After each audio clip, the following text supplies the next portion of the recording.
And now a moment to thank our sponsors. Without these partners, this event would not be possible. Thank you. This year's platinum sponsors: BVA Development, ESI Construction, Idaho Power, Zions Bank. Our digital media sponsor, KZB Real Estate. Our keynote sponsor, Clark Wardle. Gold sponsors, AAA Roofing by Gene, Blueprint Specialties, Colliers, Cutting Edge, Holly Troxel, Idaho Business Review, Serve Pro of Boise, Syringa Networks, TOK Commercial Real Estate, NWESI. Kickoff sponsors: Canyon Data, Cushman & Wakefield, Empire Title, HC Company, Sunshine Landscape Services, Total System Services. Silver sponsors: American Cleaning, EKC, Harris CPAs, Idaho AGC, Oppenheimer Development, RMR Real Estate Services, Stoll Reeves, Upson Company, Western Building Maintenance. Bronze sponsors: Alliance Title, Allied Universal, Anderson Construction, Brighton Corporation, CSHQA, ICS, Midwest D-Vision Solutions, Radix Construction, Sparklight, Tamarack Grove Engineering, ZGA Architects and Planners. Advertisers: the Sundance Company, RMH Company, and furniture provided by OEC. Thank you, sponsors. Without your support, this event would not be possible. Like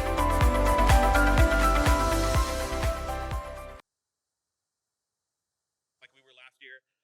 This time last year, it was me and Jana on the phone, scrambling behind the scenes, trying to make sure everything worked right. I sure do prefer this to that for sure. So thank you, everybody, for being here. It's great to see you all.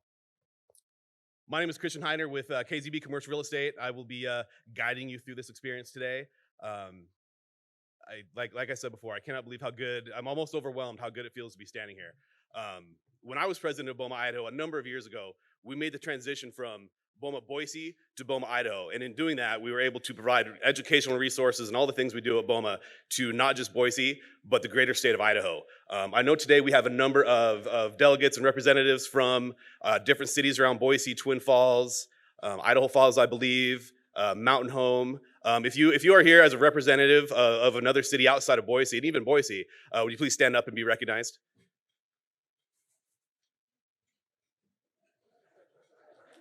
Awesome. Thank you so much for being here. As we said before, this event would not be possible without our amazing sponsors. These platinum sponsors not only help sponsor this event and make it happen, but they help make BOMA Idaho happen throughout the year. So Ball Ventures, Allquist, ESI, Zions Bank, and Idaho Power, thank you so much. Last year, as I said, was kind of a weird year, as we all know, when it came to the symposium and everything else in life, I guess. These sponsors stepped up last year and really helped us make the online event possible by sponsoring the tickets and made it free for everyone. I don't know about you, but I don't like paying for online events. So these sponsors were great enough last year to step up and help us make the event free. So we didn't really get to thank you last year, so thank you so much, you guys.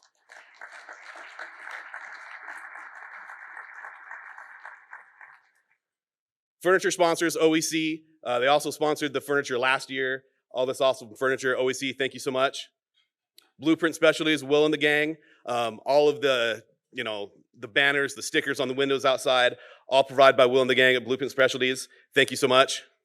Okay, at this time, I'd like to bring up my good friend Kelly Schnebley, the 2022 BOMA Idaho president.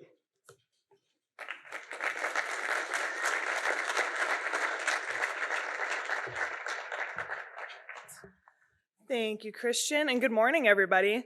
Like Christian said, it's so great to see you all here. It was great to see everyone that came out last night for the kickoff party and to check out our awesome trade show. If you didn't get here early enough this morning to check out all the booths, make sure you do that before you leave. The 2022 Symposium is the 25th annual symposium hosted by BOMA Idaho. While we typically devote the symposium each year to looking forward, I want to take a moment now to look back and appreciate the history of this event. BOMA's annual symposium has changed dramatically over the years, but it has always been a resource for BOMA Idaho members and the business community, both as a source of information and a place to gather and network. It's a place to celebrate successes, commiserate over shared challenges, and consider the future of commercial real estate in Idaho. The very first event was put together as a suggestion from local BOMA member Kathy Rosera. The association hoped the event would add value to its members' businesses. A volunteer committee of members worked to arrange a meeting with market segment leaders with reports and networking. The event was well received and grew every year after that. Before the Great Recession, the symposium attracted more than 700 attendees. After that, numbers dropped, but a core group of people and sponsors continued to support the event through the lean years. But through the good years and the bad, this event has depended on the insight of our local experts, the interest of our attendees, and the support of our many sponsors. And this holds true today.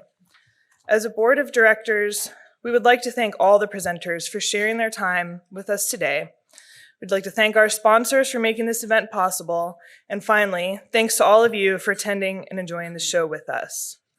BOMA Idaho exists because of and for its members, and always strives to provide value in the form of educational opportunities, advocacy, and networking.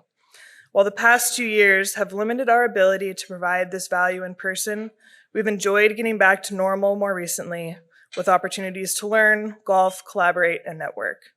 And we look forward to adding to BOMA Idaho's history in 2022 with this symposium and many other opportunities to grow everyone's professional relationships and careers.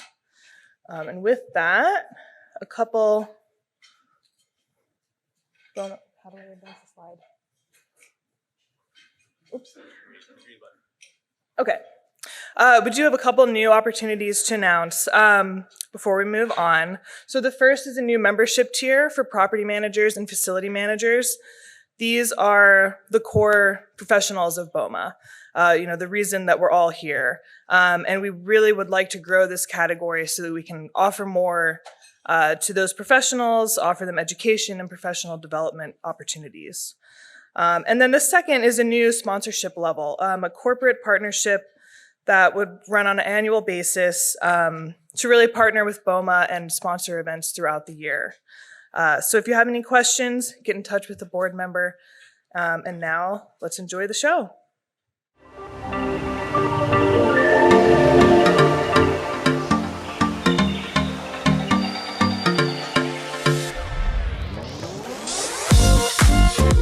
The BOMA Idaho Commercial Real Estate Symposium is celebrating its 25th anniversary. This event has consistently attracted industry professionals from all over the valley and from across the state for 25 years to talk about the market and offer a forecast from experts on what will happen in commercial real estate the following year. The first symposium event was held in 1998 in a room at Boise Center West. In the first printed symposium guide, 1998 BOMA President Grove Hummert wrote a letter to the attendees and said he hoped the inaugural event would be of value to their businesses. Today, we have that same hope. As we remember past symposium events, we remember so many moments, presenting hot topics, enjoying a few laughs, and sharing cutting-edge information with our BOMA audience. We have been here to learn, network, and build business. We recognize people who have been here to support the event, BOMA's ever-evolving leadership and board of directors, event planners, loyal members, friends, colleagues, and sponsors. Symposium attendees have made this the event not to miss. This is the event where speakers who have spent careers gaining expertise willingly share their findings. Today, we celebrate an event that has grown with the times. Thank you, BOMA Idaho members. This is your event, your celebration, your achievement. BOMA Idaho's hope is to continue the legacy of information sharing, forging new relationships, and personal and professional growth.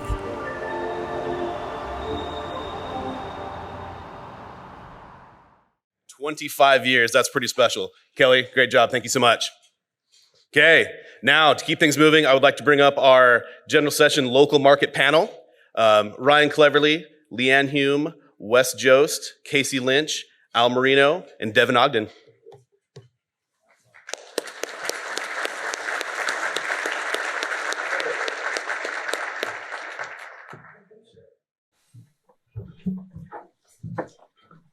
Welcome, everybody. That was a fun video. I think we saw Jeff Wardle then and now at 90 feet, which made stop right there. I also was trying to figure out, Scott, why did you take Deanna to go get a seat that had a back to it because you were so comfortable while you were moderating last year? Somehow I got stuck on this thing. Anyway, I know it's early for a panel for everybody. We're excited that you're here. It actually is good to see you, so we can't like last year.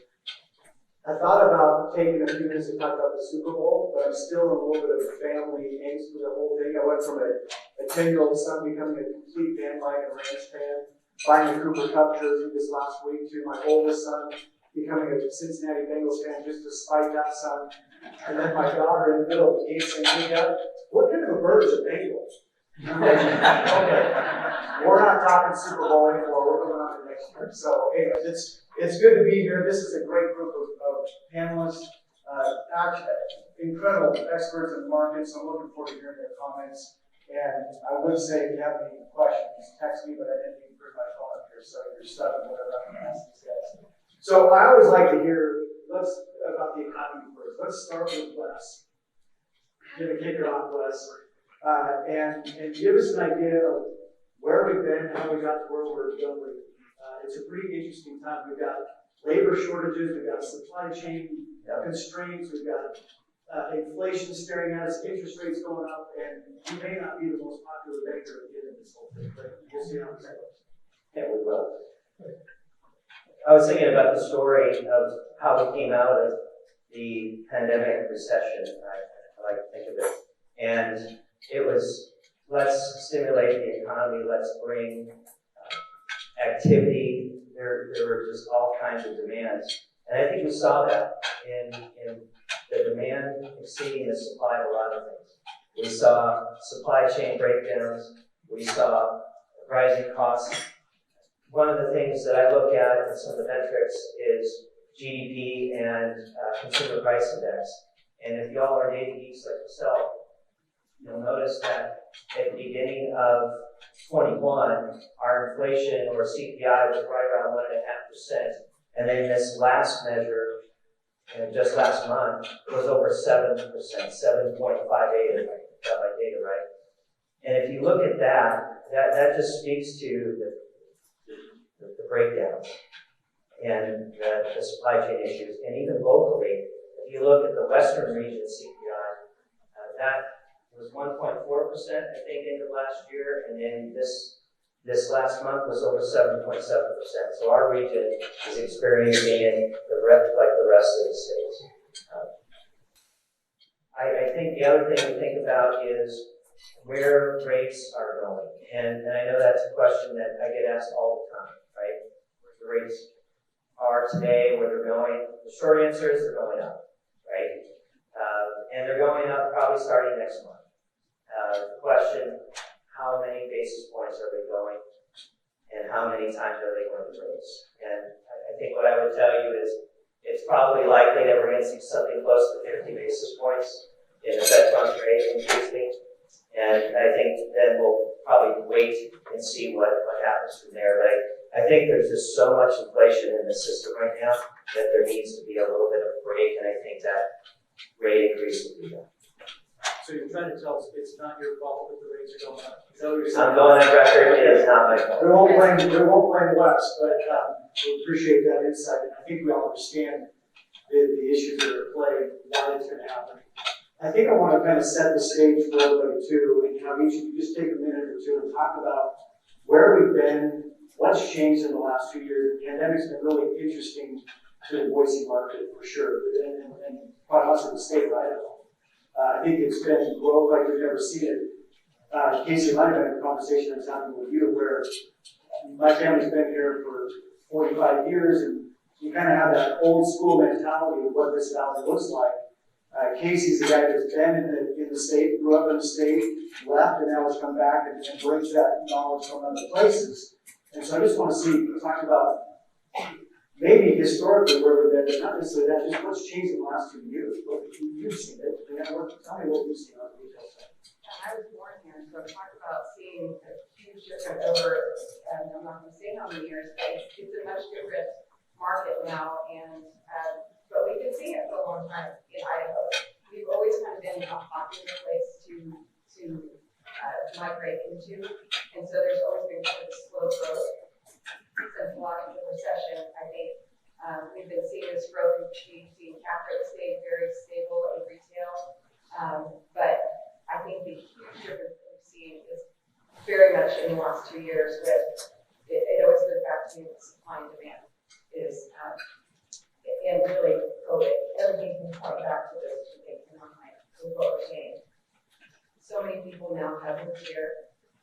It's palpable. You can see it. You can feel it. You can go downtown on a Monday night and for dinner too without having a reservation. So because so many people are moving here, retailers have their foot on the gas. They're not going to slow down, even though there is issues with labor. They're not going to let that stop them because they know, we're going to work through this. So I think we're seeing things in retail that I would have never predicted we would have seen, like ground leases. Very unusual in our market, but it's becoming much more normal now, which is very unusual. Retailers are expanding. We're on the map. And people want to be here because they know the people are here. And but there's lots of challenges. I mean, I could talk for an hour about retail and all the differences that we're seeing there, but it all goes back to supply and demand. The demand's there because the people are coming. I got a lot of questions. We're going to come back and talk a bit more. Casey, talk to us about the multifamily world, what you're seeing. What a crazy time. I don't know if I want to speak for the whole group, but I think there's a number of us that are really confused by the multifamily world. And so give us some insight what you're seeing right now. Life is getting tough in Idaho when you have to make a dinner reservation. Well, I mean, just an interesting data point. We finished a project last year that Wes financed for us. In Eagle, 277 units. And for a project like that, you would typically expect to absorb between 12 and 15 units per month. In March of last year, we leased 70 units in 1 month. I mean, it was just unbelievable. But I share Wes's love of numbers, so I'm going to give you guys a few numbers here. So in 2000, there were 24,000 multifamily units in the Boise MSA. And in 2010, that had grown to 29,000 units. That was a 1.8% compounded annual growth rate in multifamily. I remember when we first started investing here in 2011, we had a sheet of paper with every multifamily building of more than 100 units in the market, and there were 29 buildings on that list. Today, there are 44,000 multifamily units in the Boise MSA. And that's a 3.7% CAGR over the past decade. But if you break it down further, between 2010 and 2014, there were only 1,400 units delivered. So there's almost no multifamily development for at least a 5-year period of time. And then in the subsequent 5 years between 2015 and 2020, there were 11,000 units delivered. So almost all the growth in multifamily has been in the past 5 years. And the reason is twofold. One, which everybody knows, which is population growth. But the other is that multifamily has historically been undersupplied in this market. And we look at just crudely the renter-occupied percentage of units in a market. So nationally, the average is 35%, and in Boise, it's 28%. So there's still a deficit of multifamily relative to the total population here. And then, like everything else, we've just seen unbelievable inflation in asset values in multifamily. I mean, I remember when we built that project in Eagle, it cost us about $200,000 a unit to build. And we were like really nervous, because nothing had ever traded for even close to $200,000 a unit. And today you're seeing, garden style multifamily trade for north of $400,000 a unit. And we're, in the low 3 cap kind of range in this market. It's fascinating to hear that, and especially when you say there's still a deficit. I'm thinking, really? There's so much of it. It just feels like there can't be a deficit, but there must be. So, Al, I'm thinking right now, though, that the multifamily better build an office within the apartment unit itself, because what are you seeing? It feels like is everybody still in this hybrid model? I mean, I'm on the office side too with you, and we don't see that as much with local companies, but maybe with national companies that are still home. What are you seeing? Well, first of all, a 3 cap? Did I just hear a 3 cap? Yeah, I wanted to gloss over that cap? for a minute. I mean, really, you guys skimmed right over that. And also, Wes, this is the 25th annual BOMA event. I've been to, I think, 23 of them now. every banker has always said interest rates are going up every year. So Yeah, that's true. But that being said, So that being said, yeah. So maybe that explains now all the multifamily growth and a lot of work from home trends in office, right? But we are seeing here in Idaho, in particular, our valley, we set a record in the history of our valley in office absorption last year. First time we went over 1 million square feet. We did 1.2 million of net absorption, which, given other parts of the world, other parts of the U.S., we're not seeing that kind of absorption. And I think the trend is that a lot of the COVID effect of, like Leanne was saying, companies that are, and people migrating to Idaho, not just to live and work from home for another employer out of state, but to have companies come here and have their environment in this area. It's a business positive environment. And I think the way Idaho handled the COVID kind of response, if you will, played into some of that as well. And I also think that, to your point, Ryan, the trend we're seeing is that more local and regionally controlled companies have been able to absorb space, office space. Some of the national guys have still, maybe not put all their employees back in the office just yet. But we're seeing a lot of organic growth. 9 of the top 10 office deals last year were local companies expanding. Yeah. So we're seeing that, and I think the trend for the future, barring some economic uncertainties perhaps, but we're going to see that growth continue into the future.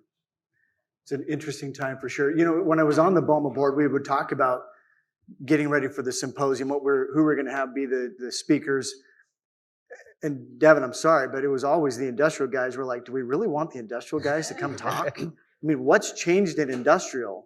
And now we're kind of like, okay, maybe we should just have a panel of industrial guys come up here and educate us on what's happening. What have you seen in the last 2 years? What's changed and why? Well, I get that a lot. A lot of times I don't get invited to the party. But, no, it's been a wild ride in industrial. You are the party. I am the party.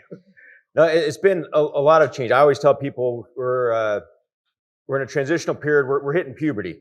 It's kind of what I tell people, because there's so much different change going on right now, and it comes from a lot of different variables in it. Very similar to multifamily, where everyone's talking about the inbound growth. It's not only just the growth that we've had, but it's the trajectory of our growth that all these companies are looking at. So they say, hey, long term, this is a good play. Like say Austin, Boise.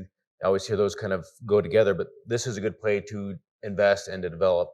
And also similar to the multifamily, it's been underserved. You look at the ratio of total square footage of industrial space per the population.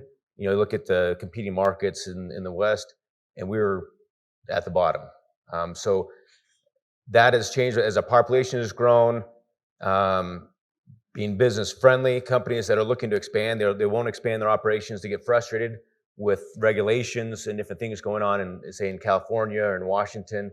And so they're saying, hey, if we're going to grow a business, we got to keep our business in California. But if we're going to grow it, let's grow it in Idaho, Utah, Nevada, kind of in the Intermountain West. And so we're seeing a huge surge. So part of our GDP is the regulations in California. So that always helps. And then you have, also, we've always been overlooked because we're kind of a smaller, remote market, and that's changed. Where we are on the map. I go to national conferences every year, and it used to be, hey, do introductions. Hi, I'm Devin from Boise, and it was like, oh, that's great. Then we kind of move on to something else. But now it's like this last conference I went to in Nashville. It was, oh, you're from Boise. I hear a lot about it. I want tell me more. Can you send me information on it? These are from developers and brokers around the country. So. The interest is there, and also I know I don't want to beat a dead horse, but the e-commerce situation, I mean, it's real. Anyone that wasn't comfortable buying a product online because of COVID, you're comfortable.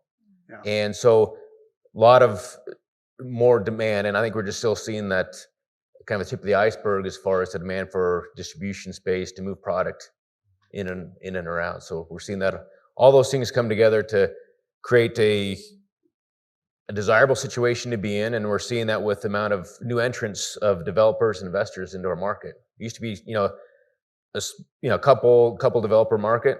Now we have obviously Adler's has been aggressive in increasing his footprint, but then obviously Boyer, LDK Ventures, you have, Bow River, AT Industrials come in, you have Trammell Crow, Greenlawn. I mean, just the list goes on, and Panettone. And so the national, large regional that didn't pay attention to this before are now coming in, and they're not coming in small, they're coming in swinging big.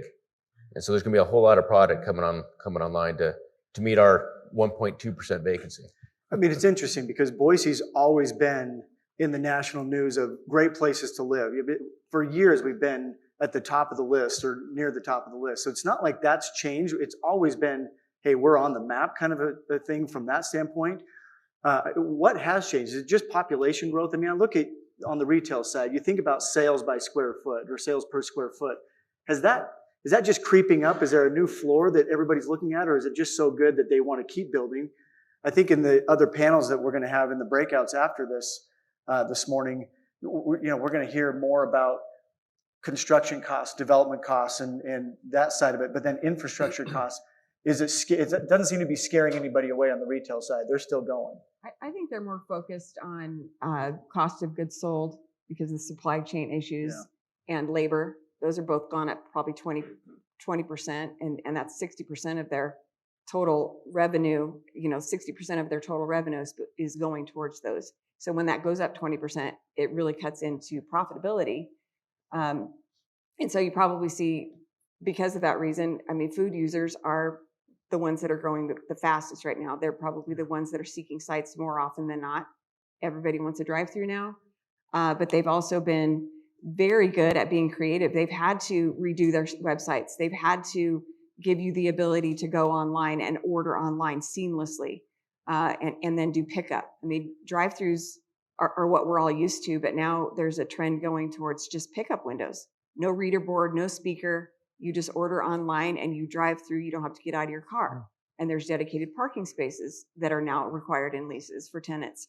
So I'm not hearing a lot of talk about what are our sales per square foot necessarily, but just we need to keep our foot on the pedal in this market anyway, because all the good sites, like I said, if there's so much demand for good sites, to Albertson centers that are under construction or just recently opened, Star and South Meridian, 6 months we lease those out because there's so much demand.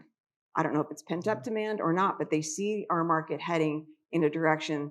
They don't want to be left out in the cold, but there's so much competition on rents because of new construction and the supply chain issues that led to the higher construction costs. It's all connected. That we're talking about rents, new construction in the low 40s, in some cases a little bit higher. That's setting the bar by far. And then they have to look at that occupancy cost as a percent of sales, again, with cost of goods sold and labor. So everyone's having to reinvent themselves right now, but it's not slowing down, the attractiveness of this market. Without a doubt, we are on the map. I do not see it stopping anytime soon. We went through Christmas, which is usually kind of a little bit sleepy, not sleepy at all, very, very busy over Christmas. And then in the new year, just hit the ground running. And I don't see it stopping anytime soon. With COVID and the change in how we work from home and do different things, it does feel like in the past you could almost silo each of these sectors and talk about them, but there's so much interrelationships that happen between what you're talking about. When we talked on the phone, it was how so much retail is being built out and you want to be close to your neighborhood. And you're probably seeing that on the multifamily side. You talk about number of units, but they're changing, meaning the amenities that you're putting into a multifamily development are different than what it used to be. Is that accurate, Casey? Are you seeing that? And are you thinking through how do we accommodate people working from home in a multifamily environment? Yeah, absolutely. So I think the two big trends in multifamily that I would highlight are, in the past decade, 75% of the growth in renters has come from high income earners.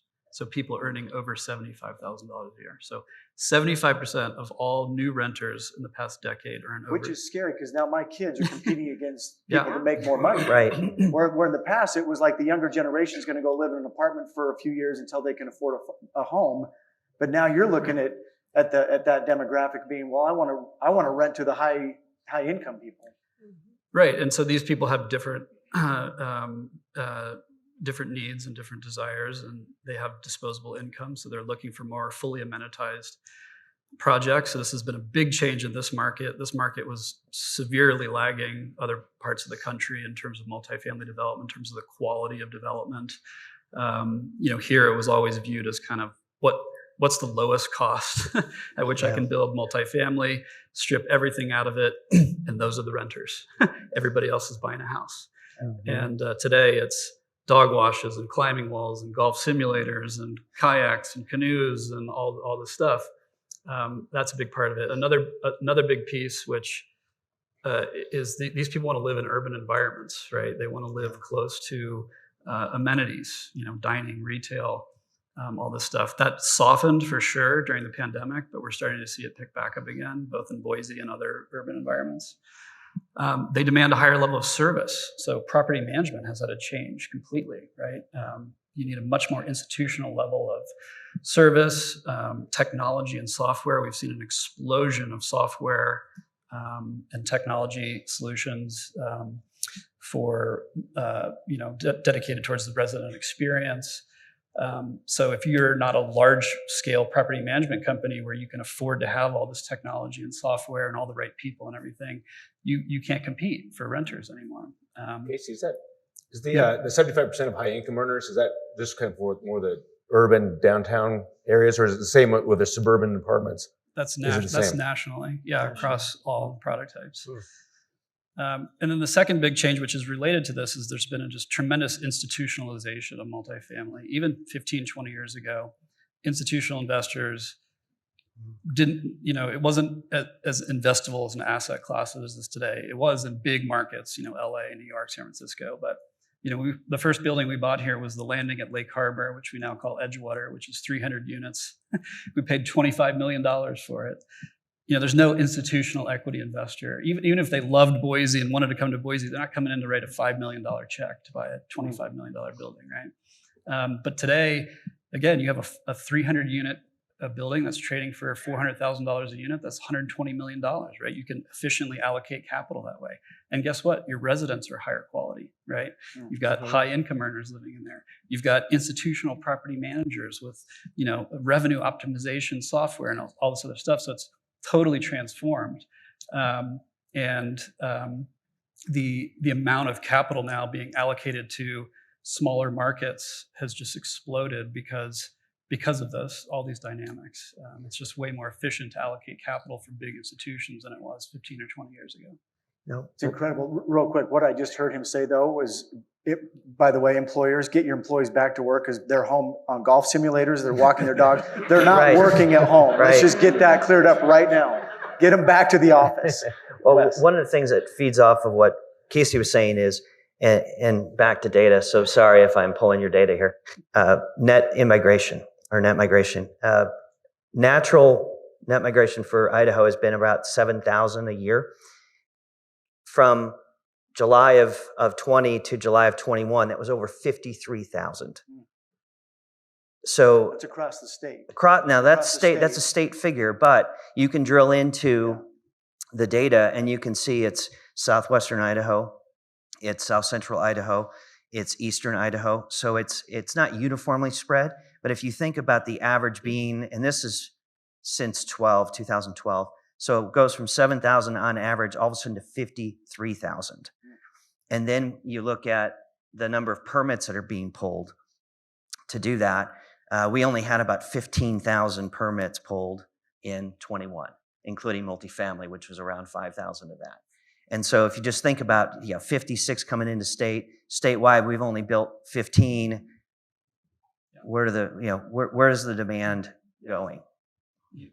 Yeah, so population growth is anticipated between 2 and 2.3% for the next 5 years, which adds 18,000 people a year to the Boise metro. If you factor 2.5 people per household, and the national average of 35% of those households are renter occupied, that's 2,600 units per year that you need. And they're anticipated to be 1,700 deliveries this year, 1,000 next year, and there are 4,900 units that are in the planning pipelines, that it's with an unknown delivery date or construction date. Some of those won't get built, but even if they all do, spread out over a 3-year period of time, we're still kind of basically right at that 2,600 units per year Have you ever number. wondered what to do with a time machine? Go back 5 years and buy multifamily and own it. There you go. Yeah. And Take you it wonder, myself. we've been up for so long. When does it correct? And do you wish that you would make more investment now? I mean, I've been in retail for 25 years. I haven't made investments because I always think it's too high. But now I look back and think, why didn't I do that? Why didn't I make investments at the time? Because it keeps going up. So it's a big question. Well, and you hear those kind of statistics where if that's the forecasted growth rate, when do you stop or not investing, right? When do you stop investing? Because it's been the same mindset. It's like, maybe we need to stop right now. Construction costs are too high and our lease rates keeping up. But we've seen lease rates start to come up, Al, and they naturally have to with construction costs where they're at. I mean, it's not that developers are getting a higher return. It's just that that's what the market's dictating for us right now. But then companies are coming in and willing to pay that because they're paying twice or 3 times that, on the coast. Yeah, they see a Bay Area or Yeah. some of the Silicon Valley lease rate, and they think 11th in Idaho at $30 a foot, or kind of reaching the downtown top level is super cheap. But yeah, construction costs are going to be something. And I know there's a breakout happening here a little bit later this morning that would be interesting with a few developers and contractors talking about that. But that does affect what's happening in the office world for sure. On a side note, you talked about industrial for a second. It wasn't too long ago that I had to deliver the office and industrial market update because BOMA didn't want any industrial guys up here on the stage. But it's a little different now. I'm privileged. I'm privileged to be here, really talking about it. But office, there's of all the things going on COVID, it's really the one that's maybe a little more mysterious. But I mentioned the good news of 1.2 million square feet of net absorption, which was a record. But at the same time, there's 400,000 to 500,000 square feet of sublease space that's come online here that's available, and so there's call center issues I think about too, because if you look at a lot of the call centers and transaction centers in our valley, they're still not figuring out a way to get those people back in those really tight, condensed office environments. So there's some outliers of concern. Construction costs certainly are part of that on kind of the deal making part of it. As you know, if we take a tenant in a new construction and the landlord gives a TI package of $50 or $60, doesn't seem like that's delivering a turnkey office space for that user. So there's that crux of a deal that's going to continue on as interest rates and costs and supply chain issues continue to be a problem. Something that's different from the past, I think, is that affects all the specialties is the access to capital in the institutional funds that are coming in that weren't there before. So with construction costs going up, with land costs that have doubled in the past 12 months, or all these different things going on, there is a lot of deep pockets out there that are wanting to invest in our state for the reasons that we've already talked about. And so if one person turns it on saying, "Oh, that's the margin's too thin, I'm not going to do it," the next person steps up and will do it. Yeah. Because people have an appetite to invest in this market, and there's a lot of money out there to do it. And which in the past we didn't have that. It's more, there's only a few groups that would invest. Now it's, pick your investors. I think every broker in the market's probably talked to different investors, developers on a weekly basis for the past year, saying, "Hey, I want to get in this market. How do I get into it?" Yeah, a 3 cap. You get into it with a 3 cap. There you go. Too late. Too late. Yeah, and with lease rates or cap rates, they always they think they're coming to Idaho. It's, hey, just kind of a hillbilly state, and it's just rural, and we'll get a discount. Rent's going to be cheap. Cap rates are going to be high, and they're always surprised when they say, "Wait, I have to pay so much for this building on a lease rate, or the cap rate's what? I can get that in the Inland Empire in California." You can't find product. I mean, it's supply and demand. 1031 money everywhere. Everyone's got 50 buyers. Everyone. And you can't find product. So I don't know if you can go online right now and go find an income producing good product, because they're all being done off market, because you've got so much money coming at you saying, "Find me something." So you figure it out, but you don't go online to do it. You just make it happen. It's true. I mean, and they're coming because they want to be in the market, and they're looking at it like, I need to get in now because I'm seeing the growth that's going to come, so I need to get in now, which is, I mean, it's an interesting dynamic. I don't industrial. It's kind of a race to the market, right? Because vacancy went so low, right? The cycle is always this. Yeah. Vacant supply and demand. Demand's extremely high and supply is low. All of a sudden, builders come in, developers come in, and they build that up to take advantage. Right now, there's a huge kind of race to the market to fill this demand, and there's going to be a huge amount of product getting put on the market here in the next 12, 18 months. And that will bring up vacancy, and we'll kind of see where it goes from there. It kind of leads to that thought of, are we in a bubble type of a stage in the market? And I think that there's competing arguments on both sides of it. Me being the financial accounting guy, I'm like, absolutely, there's a bubble. Stop, it's too frothy. But where do you guys see that going? And what's the barrier to entry for developers doing more? Is it the fact that we don't have infrastructure in place? And what are you guys seeing out there that's keeping people from doing it, but then also making people say, no, I'm all in on the market? In case your brain is fascinated on this because you've been outside, you look at it totally different than how I've always perceived it. Yeah, I mean, I think there's so much liquidity in the market right now that we are not in a bubble, right? In fact, people are looking at, commercial real estate and multifamily in particular and industrial in particular as an inflation hedge, right? So there's more money coming into multifamily and industrial now than ever before, right? People are, certain markets have become uninvestable. California, Oregon, Minnesota, and Minneapolis, and multifamily, where they're instituting all these regulatory controls over rent control and other things, right? So you've got really large scale institutional capital that's no longer even investing in those places. So where else do they go? Well, they go to the high growth markets, right? 3 cap, who cares? Borrowing money for I've been borrowing money for 2%. And sorry. Blackstone has a B REIT, a non-traded REIT. They're raising $2 billion a month in this vehicle, and it's almost all being invested in multifamily and industrial real estate. And they're buying unlevered, sub 3 caps in markets. And if they can kick off a 5 IRR to their investors over 10 years, I don't think it's that's slowing. totally fine. I don't think it's slowing anybody down, and I think that's part of the challenge right now for people that are here locally, because there's so much money coming in from outside the market that the demand is high, and there's people that don't necessarily care about the metrics. They'll just go in and buy land. There's a huge land grab going on right now. We're always looking 5-10 years out for some of our tenants, and for the first time ever, I can't pay as a commercial developer. I'm a broker, but our commercial developers can't pay the same per square foot for dirt as residential. We're competing against residential land grab right now. So they can pay more than we can because of what's going on with housing right now. So the best thing we can do as site selectors for retail is to go out and say, let's look 5-10 years ahead where people are going to do these huge housing projects. They're going to have to do some mixed use in there. And we can squeak in, because otherwise we can't compete. We just can't compete with land dirt prices anymore. You talk about barrier to entry, it's land.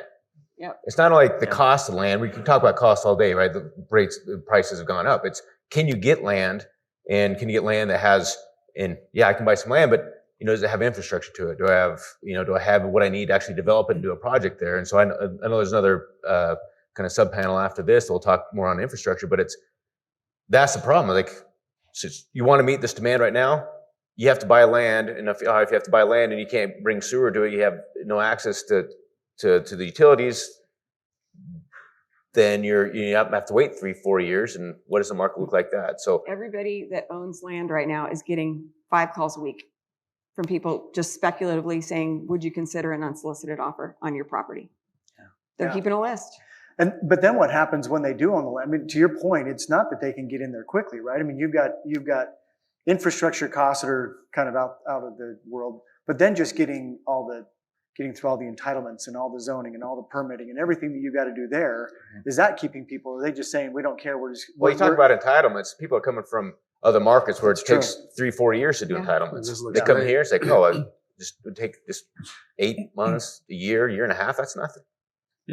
California has not only exported its people here, but they've exported their people's attitudes towards development. I mean, in Meridian, 2 years ago, you could take a housing project in and just rubber stamp. Here you go. Here's your permit. Go for it. Today, you take a site in. Oh, well, we don't want to see any more multifamily here. We don't want any more housing here. It's like, we want more retail. We want more office or something. It's a total change. And it's not just in this market, but in Montana, Utah, Colorado, these attitudes towards, pulling the ladder up. I got here first. Let's keep everybody else out are permeating in these places now. Not that I want to put you on the spot, Casey, but is that good in some ways, or you would say no because you want to go do a multifamily project, obviously, but is it okay for us to kind of stop and say, well, how are we doing this? I read recently that the city of Nampa is saying that they're trying to keep farmland in their comprehensive plan so that they don't lose some of that. As a developer, you're like, wait a minute, or as a landowner potentially, you're like, well, what if I want to sell my land and have it developed, but if I can't because it's supposed to be farmland? Then you're just reducing the supply, which makes it even worse. Right. So is it good or bad? You hit the key, which is infrastructure. Okay, and in high growth markets, you need development, obviously, to keep, for housing at least, keep housing costs affordable. But you can't do it in just this blanket fashion like you see in Texas and Arizona, where, oh, sure, go build in that swamp, and then when there's a hurricane and it wipes everybody away, big deal, we'll just rebuild it. No, you need to invest in infrastructure up front before it becomes too unmanageable. And so that's roads and sewers, and that's public transportation, that's airports, that's all these other things. I remember my wife's from Austin, Texas, and been going there every year for the past 15 years. And I remember when they had the brand new airport, it was just like our airport here. And you go in there, it's like, oh, this is so nice. And I can, just relax, have a coffee before my flight. You go there now, it's like shoulder to shoulder people, because of just the growth, and the airport has not expanded to keep up with that. And so that's the real risk here. If you just allow, kind of unmitigated growth to happen without keeping up with the infrastructure needs. Unfortunately, we should have thought about that about 30 years ago. Doesn't it feel like we've been having this conversation though for the last however many years? And how do we make sure that, what do we do to make sure that changes, that we actually do start making those changes? Public transportation is a big one. Education is another big one. Making sure we have a workforce to, fill all the needs that we have. And I don't want to, there's certainly a generational thing that exists, and where they want to work and how they want to work and what employers need to provide to them. Maybe that's a different discussion outside of this, but it does lead into what's the forecast for all of these areas. Are we going to have enough people to fill in the offices because everybody's coming? It just goes on and on. But I know that's potentially a barrier to, not necessarily to entry, but to quick growth. Any thoughts on how we solve for that? I'd love to hear this group's thoughts. Wes doesn't want to touch it. Come on, Becker. Don't be the conservative one in the group. You took your jacket off already. You're the cool banker right now. Give me some thoughts on that. Cool banker. Okay.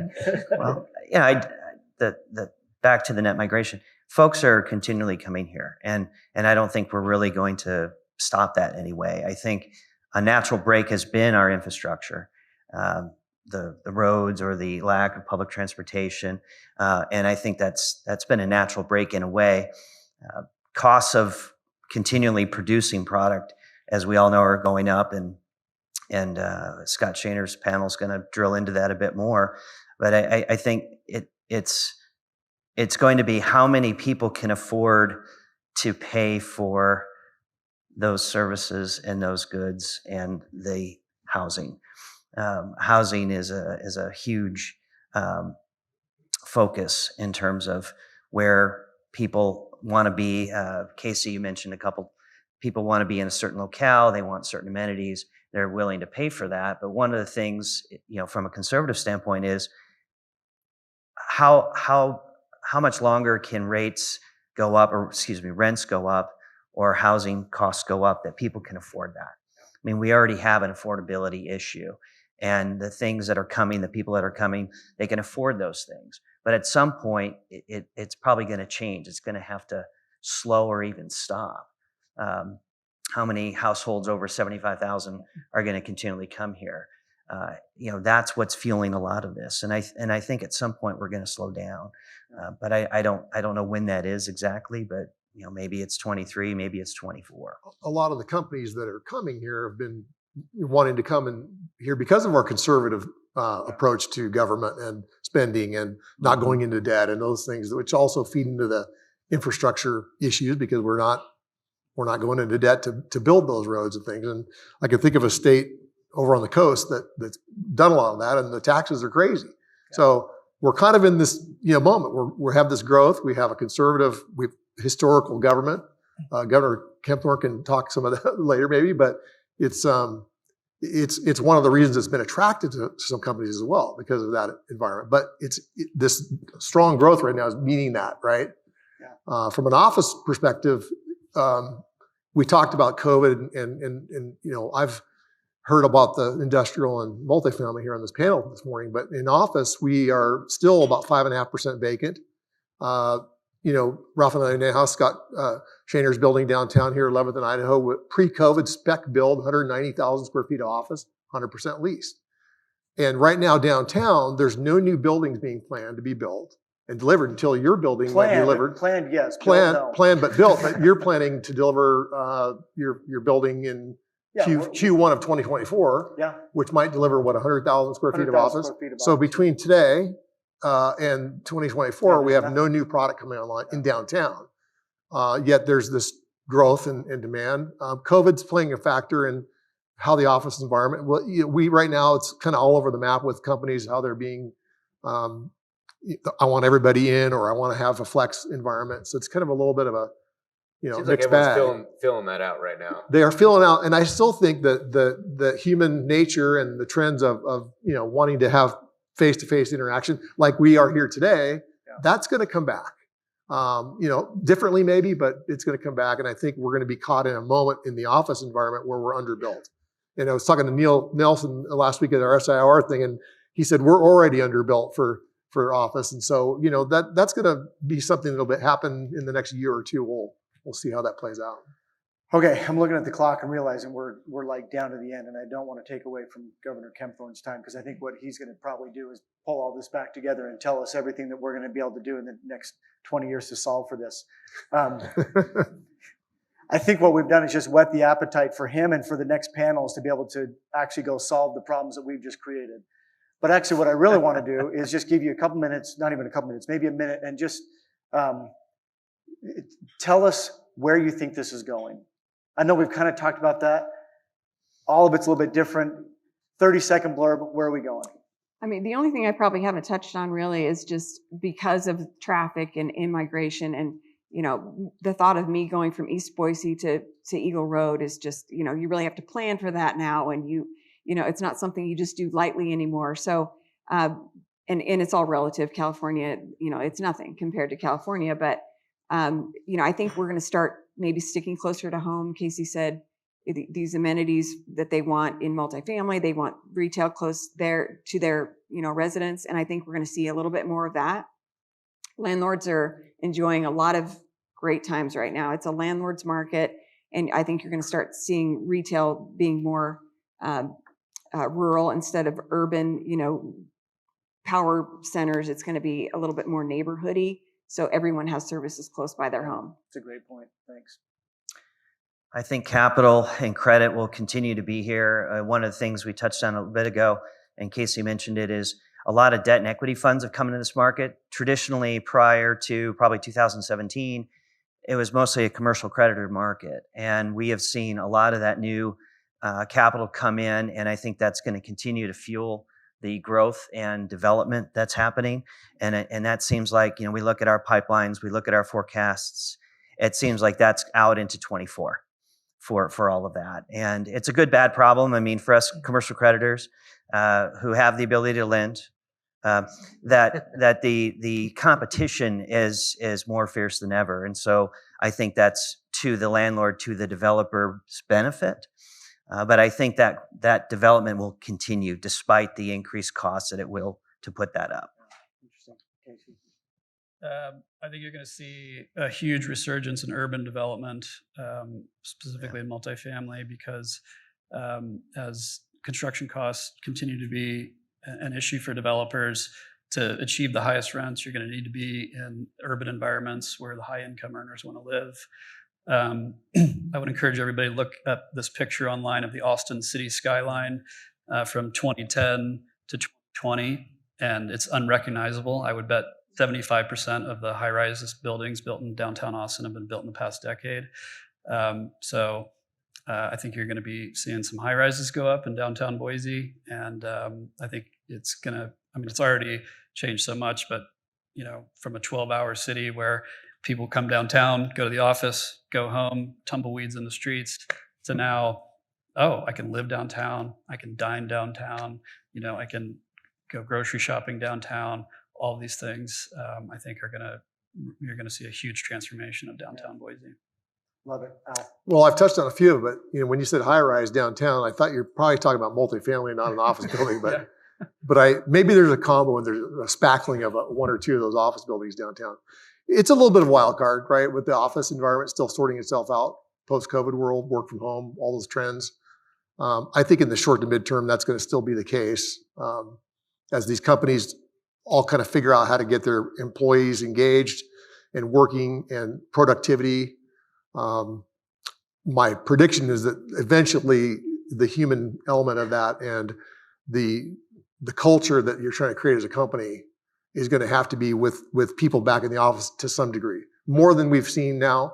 And then I'd say overall in Idaho, we're doing better than certainly most coastal markets are. So for sure. Thanks, Devin.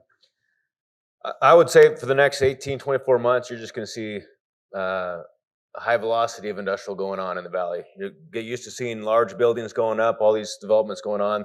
I mean, they're buildings, no one's building really under 100,000 square feet because you have to get the economies of scale for the construction costs to go. So there's gonna be a lot of big buildings going up. And I think this first wave that's coming through, and we got like the stuff that's under construction or kind of planned, ready to go. You got over 5.5 million feet going to hit the market here within 18 months. And that's just the tip of the iceberg of all the other things that are kind of pre-planning, under contracts. And so there's a huge amount coming. But we have that, as far as the tenants in the market currently, that first wave I see is going to be mostly absorbed by the time we kind of get there. I think probably already half of that is already kind of spoken for, and the other half over the next year, it's probably going to be picked up. But there's going to be a huge second wave coming in, and that's where things will probably stabilize. And the tenants are there. I mean, our average tenant size used to be, hey, a 10,000 square foot industrial deal was a good deal. Now it's more, 30 to 50. So these larger users are coming in, and they're taking up sometimes whole buildings that are, 200,000-300,000. So it'll be fun to see. Well, thank each of you for being up here, sharing your insights, and being a part of this. At the end of the day, we live in a really special state, a really special area. We work in a really cool part of the industry in commercial real estate, and we should all be proud of that and take advantage of the opportunities that are in front of us to make our state stay special, and especially our industry stay special in this area. Thank you. Thank you.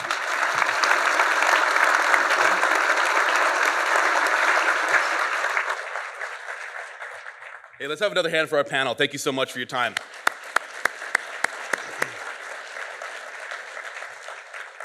And now we've reached the point of a program. We were at our keynote speaker, a good friend of BOMA, someone who has dedicated their professional life to the state of Idaho, the former governor, former mayor of the city of Boise, Mr. Dirk Kempthorne.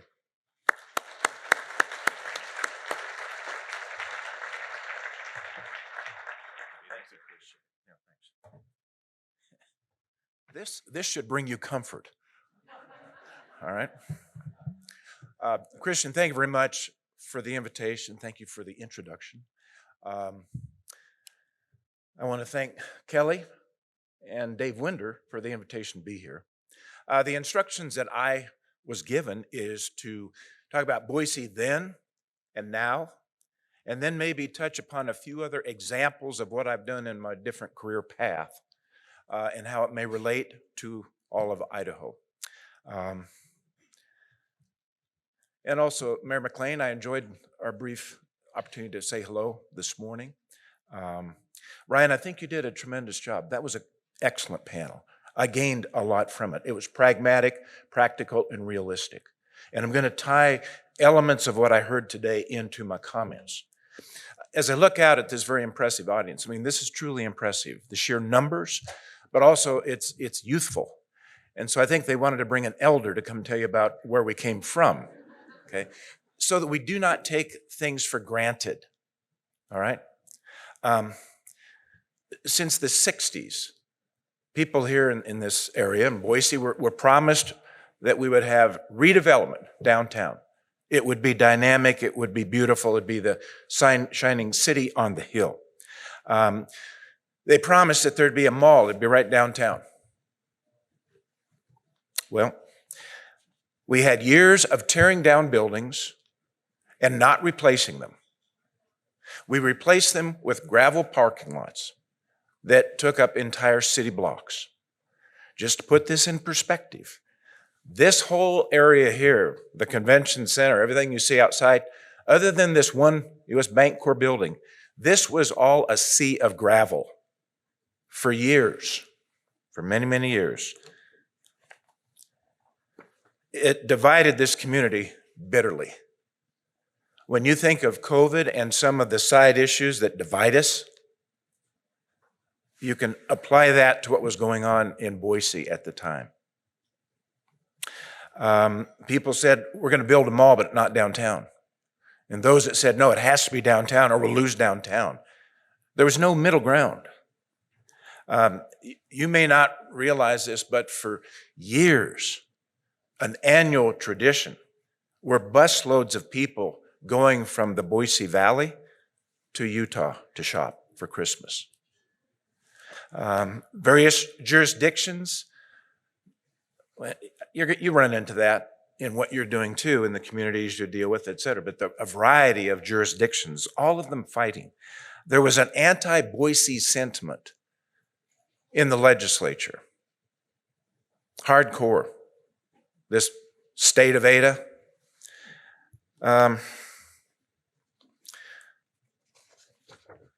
So in 1985, Patricia and I, my wonderful wife Patricia, thanks for being here, always here with me.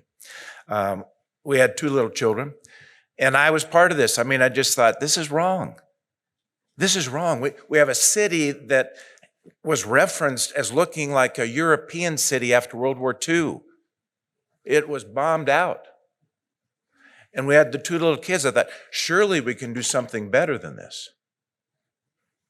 And so I went to a gentleman who was still today probably one of the finest political thinkers, very successful in political campaigns. I said, what would you think of me running for mayor? And he said, that is the dumbest idea I've ever heard of. And he said, for 20 years, nothing has happened in Boise. For the next 20, nothing will happen. And the anti-Boise sentiment, if you ever thought of running statewide, you'll be finished. It'll never happen. I took that advice, I pondered it, and announced my candidacy for mayor. And I'll tell you why. I didn't worry. I didn't care about statewide office. I wanted to somehow be part of being a catalyst for this city to be the city that my children could be proud of, and everybody's children could be proud of. I announced my candidacy at 8th Street Marketplace, Winston Moore's development, because at the time, it's the only sign of life in downtown Boise. I was proud of Winston. So, 1985, I was elected mayor. I inherited all that I described, the atmosphere. I had good council members that were elected to join me. Jay Webb, Mike Wetherell, Sarah Baker, Gary Smith, Ron Twilliger, Brent Coles were on the council with Mary Tate. Now you can well imagine those people that were the majority that elected this new fella. I was 34 years old. Their message to me was very clear. All right, you are the agent of change, and the first thing we want you to change is the Boise Redevelopment Agency. Fire every one of them. Clean house. Boot them. I'll tell you what, I didn't do that. I told those who had elected me that Before we can build brick and mortar, we have to build cooperation. If I fire all of them, we have instantly created our critics that will do everything they can to see us fail so they can come back. And that's not going to be the formula for success. So I appointed 2 co-chairs to the redevelopment agency. I appointed Ron Twilliger, the proponent of change, of a mall outside of downtown, and Pete O'Neill, who was the existing chair. We're going to start working together, folks. My first trip that I took as mayor was New York City. And I went and I met with all of the CEOs of the major retail stores. And it was interesting. I was welcomed into every office. While they didn't know my name, they knew Boise. One of them, Howard Amon, said, "Boise, Idaho. We are all intimately familiar with Boise, Idaho. You are the most underserved retail facility or center in the United States of America. Underserved. If you're serious, then we will come and we'll build that mall. But if it's another false start, it'll be 20 years before anybody will ever touch you." And I said, "Mr. Amon, we're absolutely serious." Within months, we had a green light. I also went to the legislative leaders and I asked, "May I address the House and Senate?" And they said, "That's never been done before." I said, "I realize that. But this is not just Boise for Boise.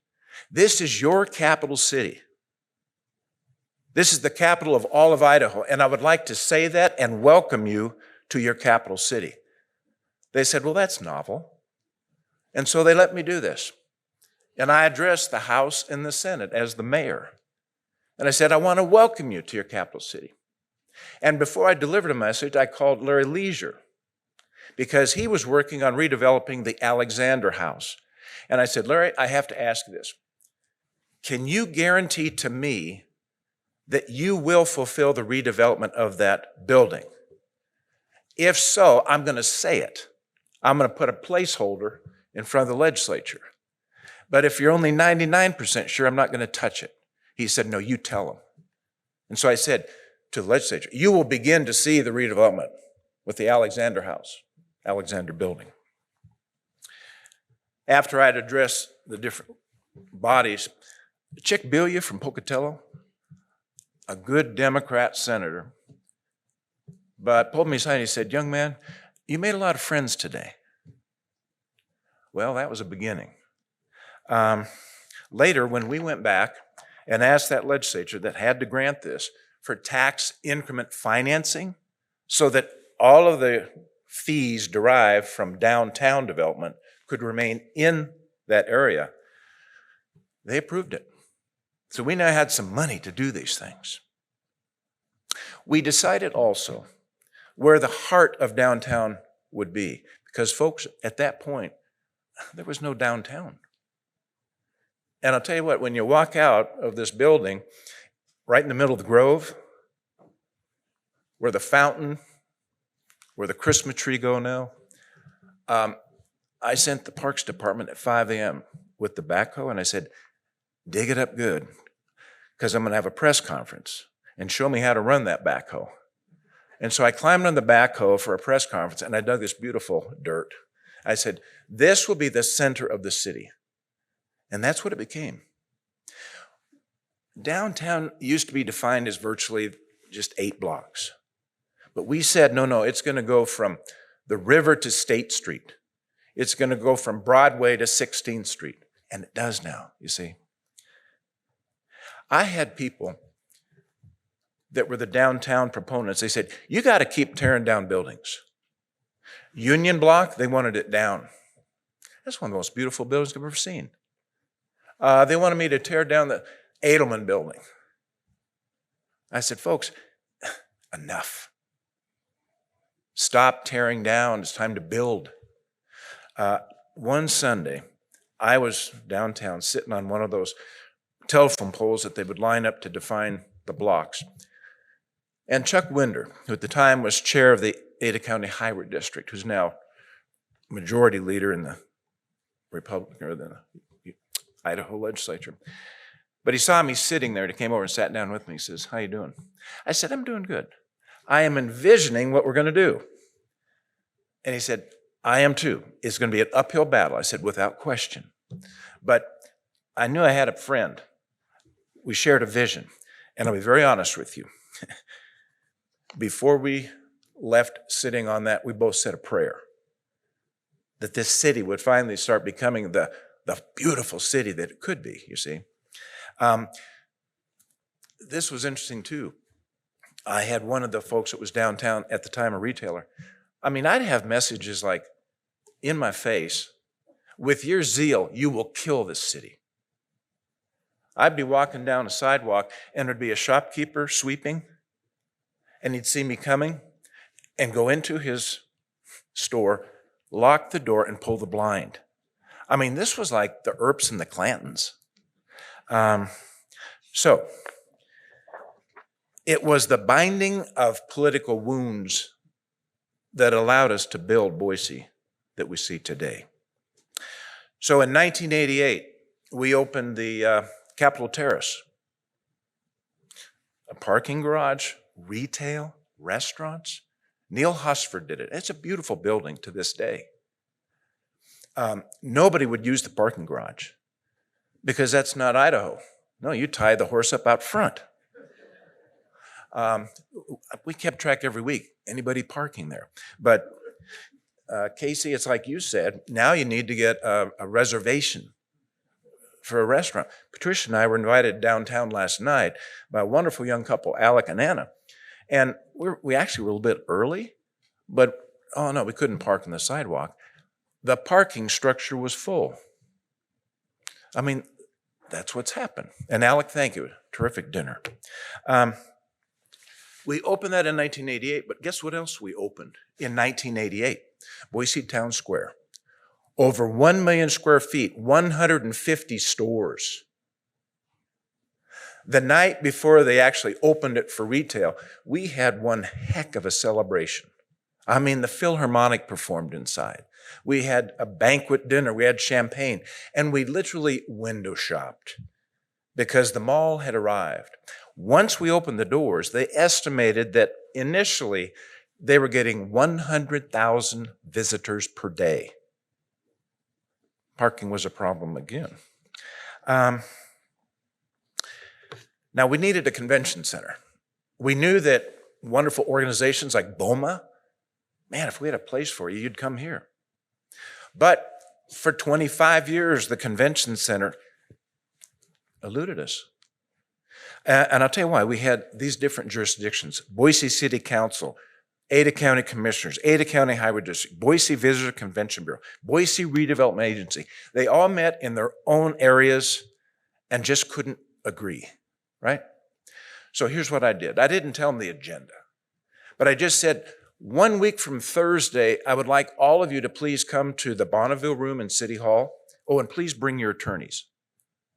Well, they all showed up. So did the media.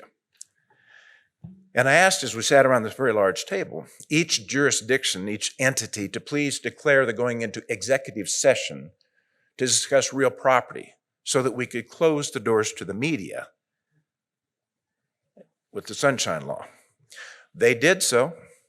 I politely asked the media to withdraw. I said, we'll open the door again at some point. Now that I had them all in the same room, I said, here's the deal. The people that can make the decision to build a convention center all happen to be in the same room. And also, you cannot tell me you got to get back to me because you need to consult with your attorney. They're in the room too. I have defined different areas of City Hall assigned to your respective agencies so that you can caucus. Now, I'll tell you what, the door is shut now. I will not open that door if it's pronounced failure. If that's what it's going to be, one of you can open the door. I don't care if it's 2 hours, 2 days, or 2 weeks. I am serious, and you're the folks who can make this happen. Hours later, we opened the door and we had a deal. We had an agreement. Included, there was one entity that always tried to stop the city from having a convention center because they didn't think it'd be good for their business. So Joe Albertson invited me on his plane. We flew to a particular city. Of course, it was Joe Albertson, so this corporation was delighted to meet this business icon. And they said, Mr. Albertson, what can we do for you? And he said, you can call off your dogs. What do you mean, sir? Every time we try to do a convention center, you sick your dogs on us. Don't do it again. I mean, it was a great message, and they heard it. I'll always remember flying back with him. We each had a gin and tonic and toasted that we're going to get this thing done. So the convention center opened in 1990, and again, what a celebration for a community. Do you realize that Boise began believing in itself? And guess what? All those former enemies that had attacked one another for years were now celebrating together. That's the atmosphere that you want. Then programs that we put in place like Alive After 5. So on every Wednesday, man, downtown's got a lot of folks. First Thursday, downtown is the place to be. And I think, again, it was mentioned that, do you want a 12-hour downtown or do you want one that's open 24? We made the conscious decision. We want it open 24 hours. We wanted theater. In addition to keeping the iconic, beautiful Egyptian theater, now you've got theaters right off Capitol Boulevard. It releases people back into downtown. The Grove Hotel, key element of the Grove Hotel is the hockey rink for the Steelheads, so that after a game, 5,000 people are released downtown again. The lofts, the constructions, the condominiums that are downtown. The sidewalk cafes. What a beautiful place to walk around during a summer evening. The first license ever given so that you could take alcohol out on the sidewalk. When I was mayor, I told the city attorney, cut the agreement so that Joe Senarusa, 6th and Main, can start this. So in the 90s, we had the centennial, 1990, 100th year of Idaho. One of the things I said we need to do is create these baked enamel county seals. They're still in place. So now when folks from around the state come to their capital city, they see a sign of their own home. They're welcome here. We have things like Catherine Albertson Park, Julia Davis Park, Ann Morrison Park. Quick story. Soon after I became mayor, somebody came to me and said, do you know that Joe Albertson offered to build a park? And he got upset. And he told the city to leave. I said, tell me more. Well, he had an idea what he wanted to build. The city went back and told him, this is what you'll build. Well, that's kind of offensive. So I went and met Joe Albertson for the first time, and he was, wary of me. Here comes the city again. I said, Mr. Albertson, I understand that you offered to build a park to honor Catherine. He goes, that's correct. I understand that the city came back with a different idea than you had. That's correct. I said, I'm here to tell you, let's build what you want.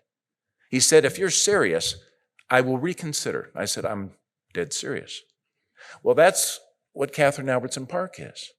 And he said, I've been a duck hunter for all my life. I want a duck refuge to be put in. His home overlooked the park. The day that we dedicated the park, I gave him a spotting scope. And my personal number, I said, Joe, if at any point the city is not meeting the standards of upkeep that you expect, you call me. He said, you're a good man. I will tell you, there's a fourth park that's now in the offing. Another tribute to another beautiful woman. This has become an award-winning city. You've got the Night Criterion, you've got the Farmers Market, you've got the Morrison Center. You want to see a Broadway play? Go to the Morrison Center. Want to see Hamilton? Morrison Center. The Philharmonic.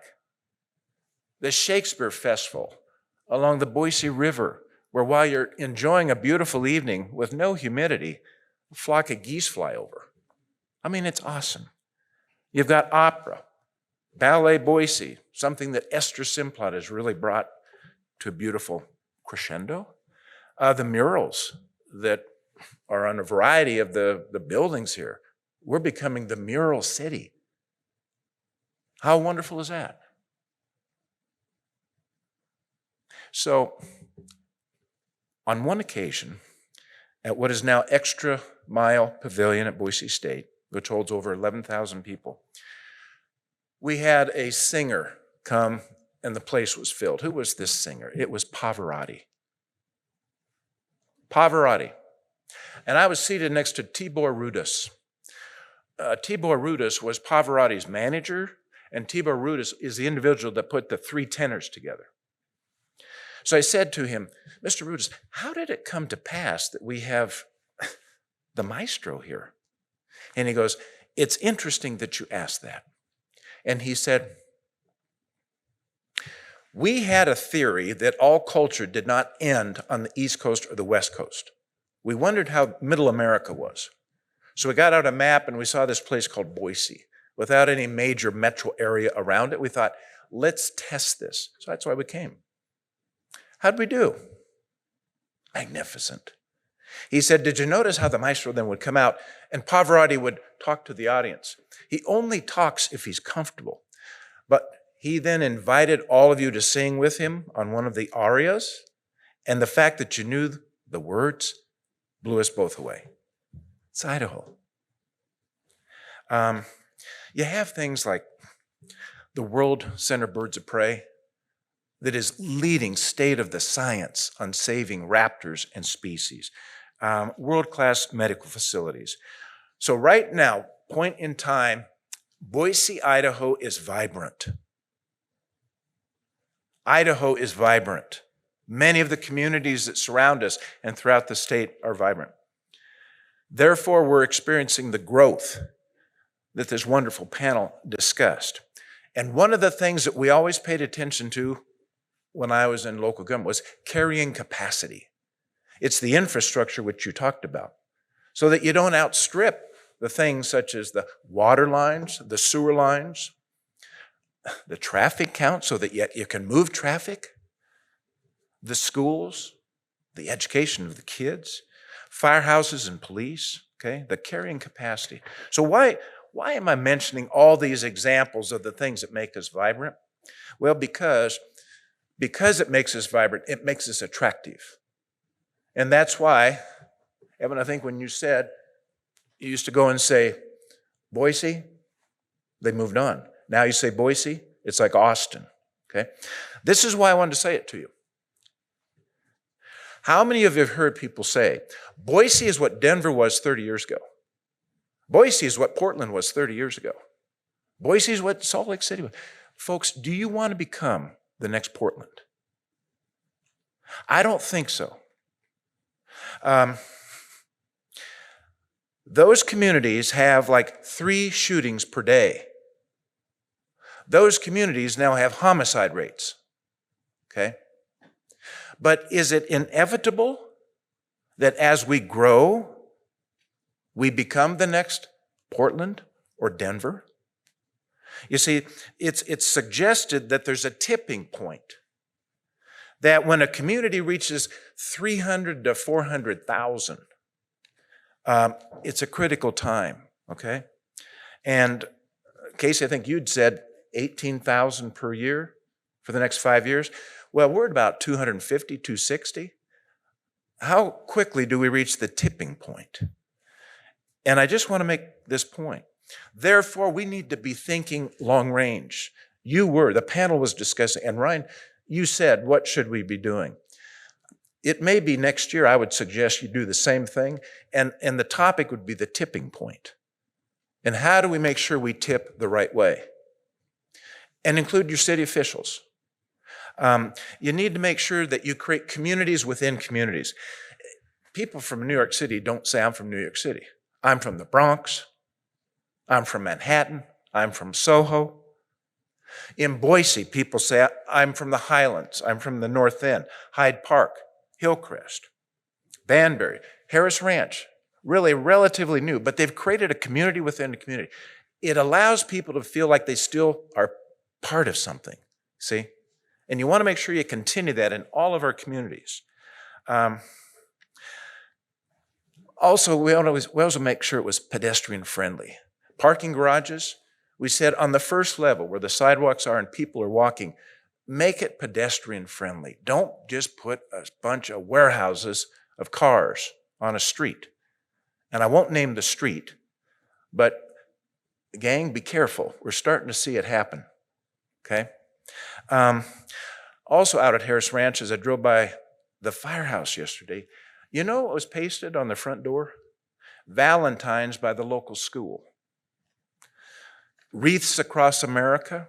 I mean, great stuff that's going on there.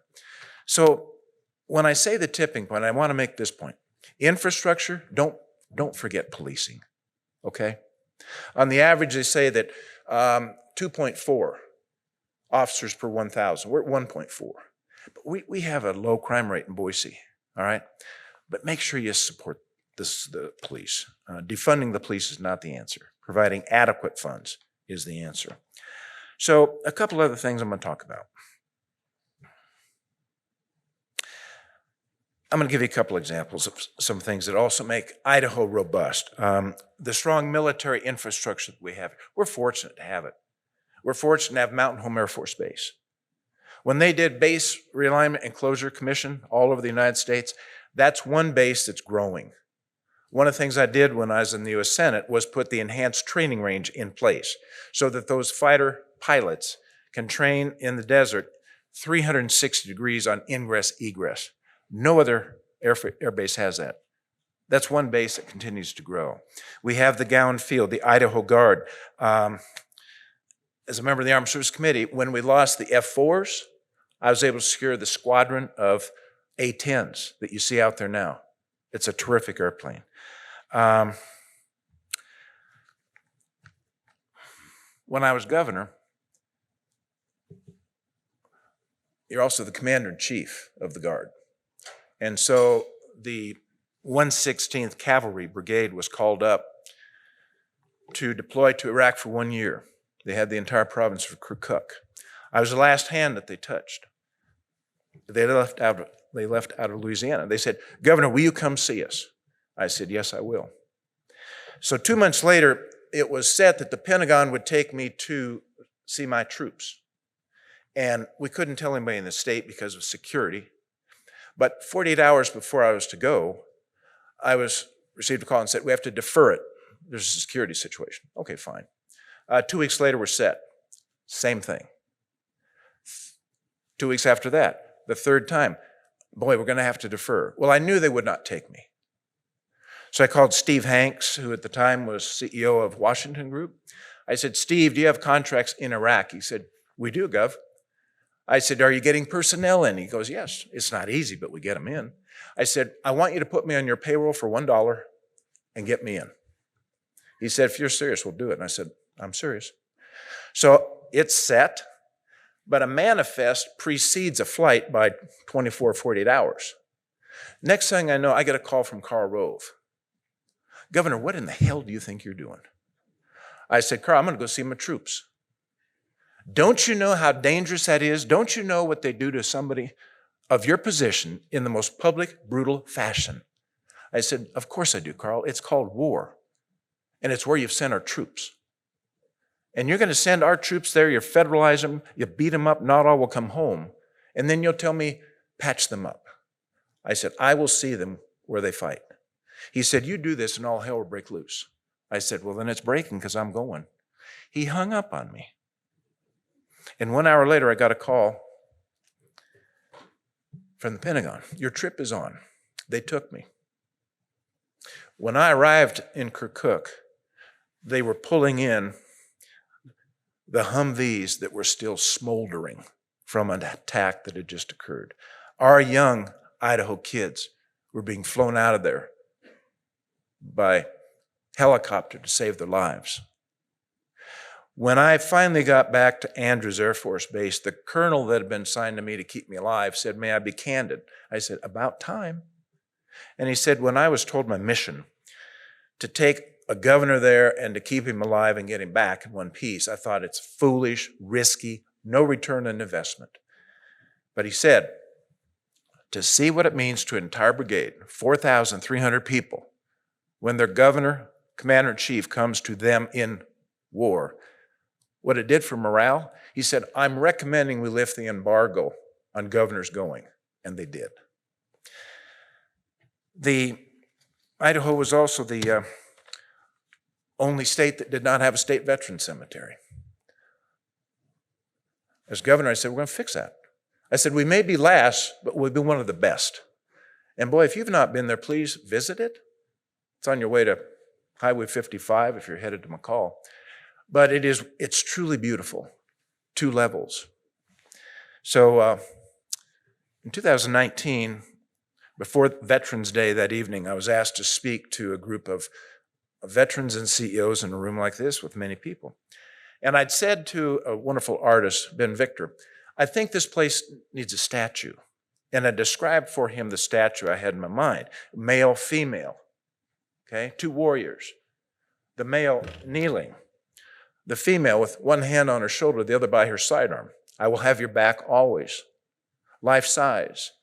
So anyway, I brought the renderings to the dinner and I said, "I don't know where this is going, but here's a picture of the cemetery without the statue. Here's a picture with the statue." I said, "Patricia and I put in the seed money." John Colgrove, district president of Albertson, stood up, said, "That has to happen.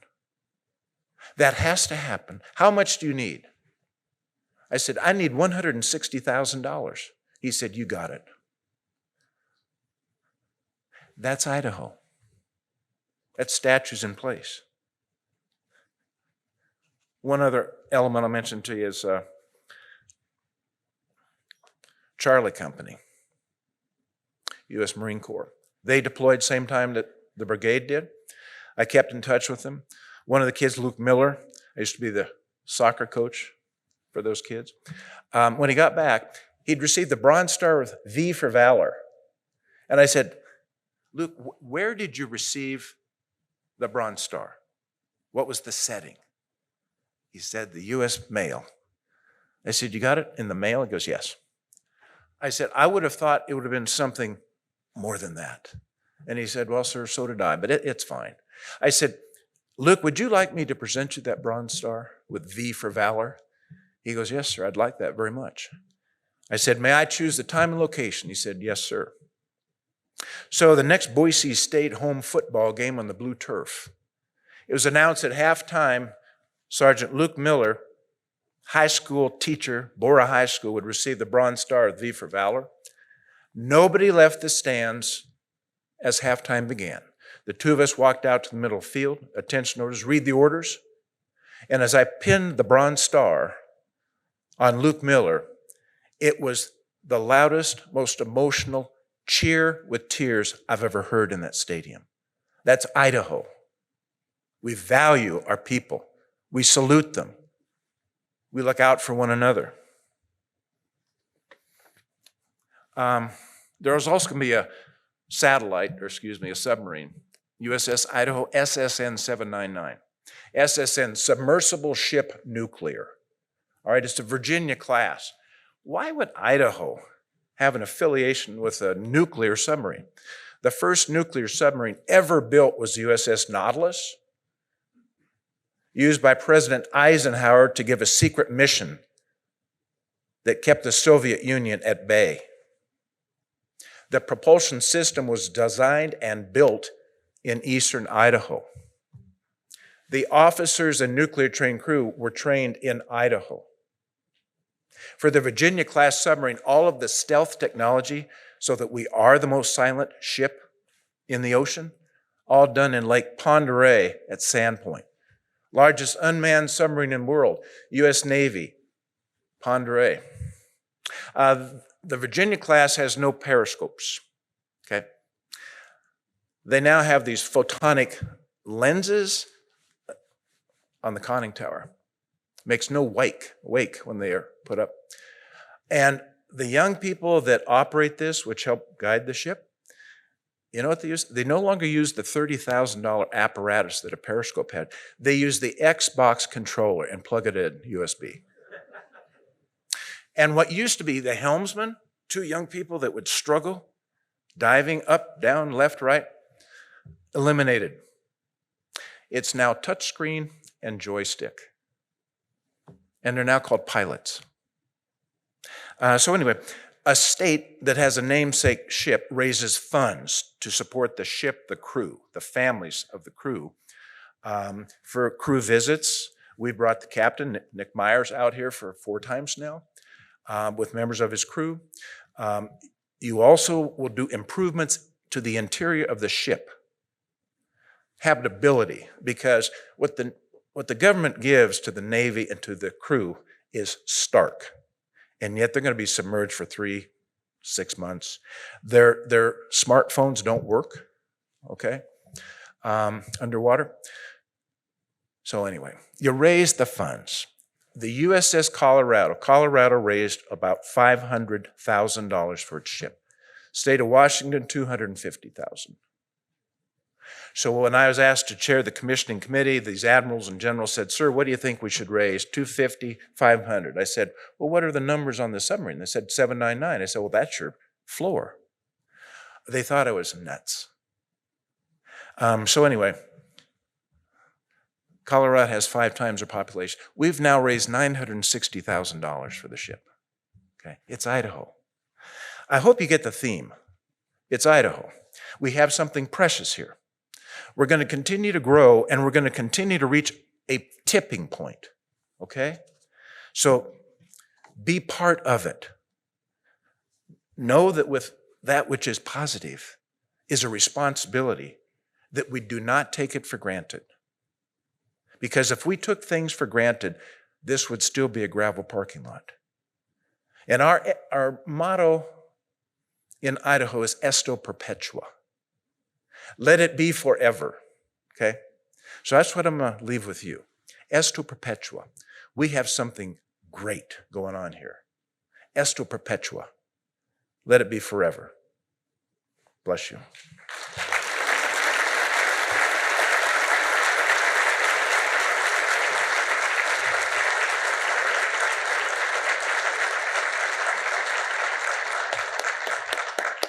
Keep that going. That is amazing. Sure, thank you so much. If that doesn't make you feel good about where we live, I don't think anything will. So that concludes our general session. Good news, if you're looking for IREC CE credits, make sure on the way out you grab a certificate, and we also have those available at the breakout sessions. Let's have one more round of applause for our panelists. Again, thank you, sponsors. Thank you, everyone, for coming. We'll see you in the breakout sessions here in just a few.